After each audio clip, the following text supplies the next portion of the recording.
In November 1953, train number 247 left Chicago with 63 people on board. By morning, it arrived in New York, completely empty. No struggle, no bodies, just cold coffee and abandoned bags. One passenger had ties to organized crime. Investigators searched for months, but what they found raised even more questions. What really happened that night? The truth is more shocking than anyone could have imagined. The answer may be closer than you think.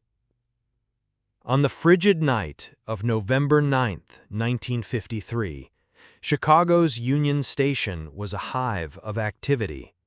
Despite the biting wind slicing through the streets, commuters bustled through the cavernous station, eager to escape the chill and settle into the warmth of their departing trains. Among the scheduled departures was train number 247, a standard overnight route from Chicago to New York City. At exactly 10:15 p.m., the locomotive pulled away from the platform, its steel wheels grinding over the icy tracks. Inside, the atmosphere was subdued. Businessmen in pressed suits clutched briefcases or leafed through newspapers. Students mumbled sleepily over textbooks, and elderly passengers rested their heads against the frosted glass, their bodies cocooned in heavy coats. There were also several uniformed military personnel heading home on leave, their gazes distant and their faces etched with fatigue. The train carried a total of 63 passengers and 7 crew members. The crew comprised 5 conductors and a 2-man locomotive team, engineer Thomas Grady and fireman Daniel Mercer.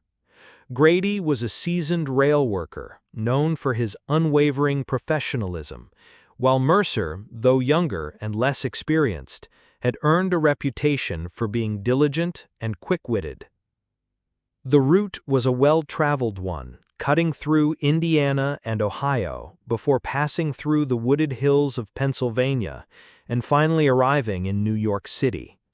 Train number 247 made scheduled stops in Gary, South Bend, Fort Wayne, and Toledo before continuing eastward. Nothing appeared out of the ordinary. Shortly before midnight, the train made its stop in Toledo, Ohio. It was here that several passengers would later recall seeing 4 men board the train. They were sharply dressed, their demeanor serious and purposeful. One of them bore a distinctive scar across his cheek, his expression cold and severe. Though they entered separately, there was an unspoken connection between them, something that made the other passengers uneasy. The train resumed its journey at 11:40 p.m. As it hurtled through the Ohio night, cutting through snow and darkness, it passed small towns and empty fields, now buried under fresh layers of frost. At precisely 11:45 p.m., William or Billy Thornton, a businessman with known connections to Chicago's criminal underworld, sent a telegram from the Toledo station. It read, "They know. If I don't make it out, I won't be coming back." The message was cryptic but urgent. Thornton had been under federal investigation for his alleged role in organized crime, though he had not yet been formally charged. His connections to the Chicago Outfit, a powerful crime syndicate, were well known, but difficult to prove. Thornton's decision to board train number 247 had been a calculated one. He was scheduled to testify before a grand jury in New York, providing evidence that could cripple several key figures in the mob's hierarchy. But the telegram suggested he feared for his life, a concern that would prove disturbingly prescient. The last confirmed sighting of train number 247 came from a signal operator stationed near Williamsport, Pennsylvania, at approximately 2:30 a.m. According to his report, The train passed through the area without issue. Its speed was consistent, its lights visible through the swirling snow. But by morning, something was clearly wrong. The train was scheduled to arrive at New York Central Station at 6:45 a.m. When it failed to appear, station officials assumed a delay caused by the poor weather conditions.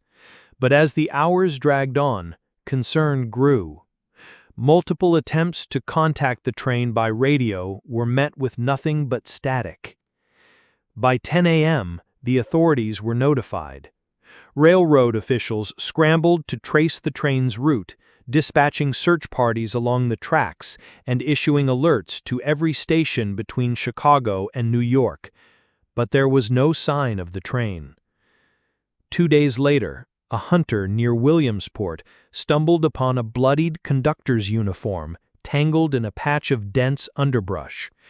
The uniform was later identified as belonging to Leonard Harris, one of the 5 conductors on train number 247. His blood was still fresh, staining the snow like spilled ink. This discovery prompted a massive investigation.